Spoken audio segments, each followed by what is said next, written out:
Hi, this is Congressman Tom Cole, 4th District of Oklahoma. This is another one of our weekly chats.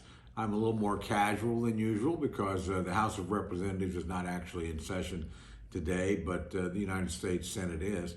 It's been a fairly consequential week in the House. Some of the results have been good. We passed the National Defense Authorization Act. That's the 61st year in a row that's been done. The Senate has followed suit.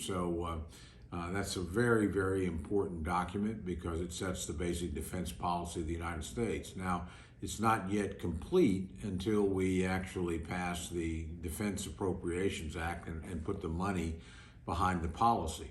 The good thing about the authorization is that it's considerably above what President Biden asked for, and that was done on a bipartisan basis. Democrats and Republicans looked at the president's defense budget and says, it's just not adequate. And they did it in both the Senate and the House. So as long as we appropriately fund the bill, it's going to come in much better than originally requested by the President of the United States. And I consider that a good thing for the country.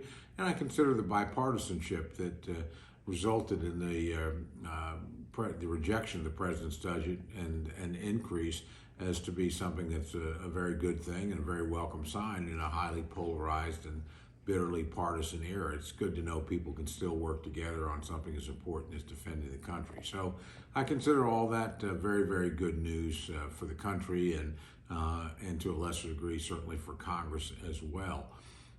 The House also dealt with a very unusual measure.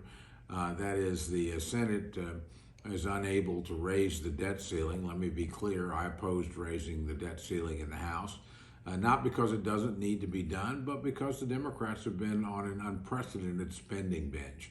And it was made clear to them early on, hey, if you're going to continue to spend at this level through reconciliation bills, that is bills that require no Republican participation and input, then you're going to be responsible for raising the debt.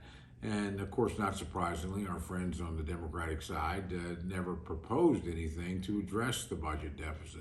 It's one thing to raise the debt ceiling, but you ought to at least lay out a plan as to how you're going to begin to address the debt. That certainly has not been done by the Democratic majority in either the Senate or the House. So to actually raise the debt ceiling in the Senate, we've not yet voted on it in the House or the final version of it.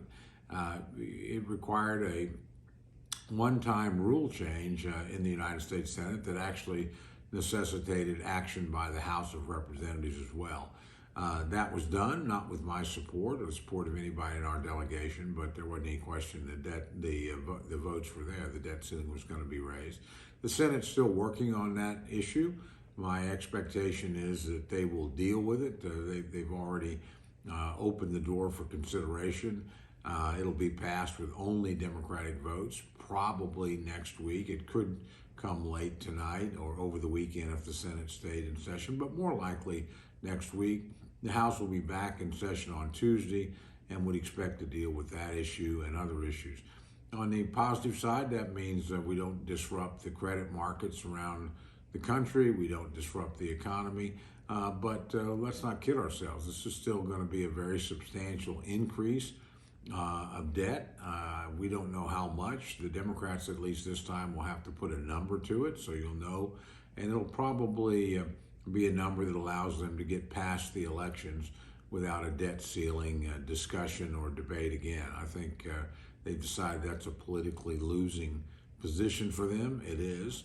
And they're going to make a tough vote now to avoid making more difficult votes before the November 22 election. A sign of all this spending and the consequences of it came today. The government released the latest inflation rate, 6.8% on an annual basis.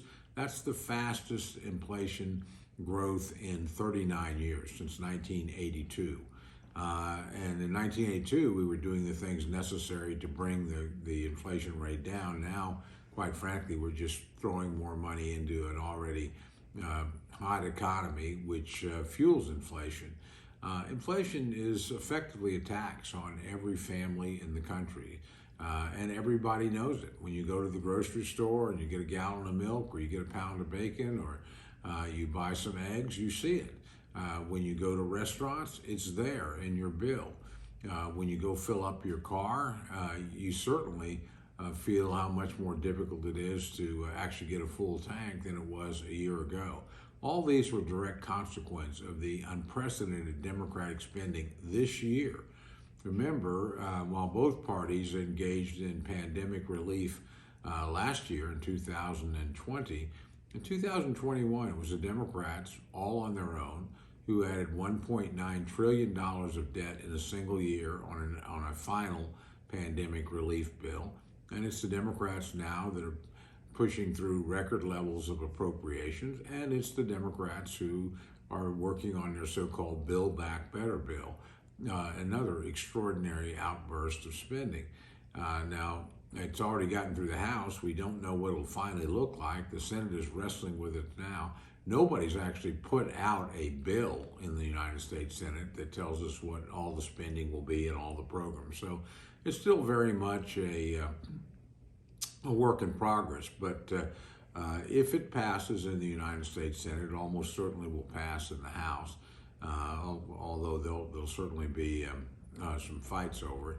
And it'll just increase the spending and fuel inflation further. So this is a very reckless path that the Democratic majority has chosen to take, and the administration is leading the way on, and something that I think will have real consequences, unfortunately, in the lives of every single Oklahoman and every single American.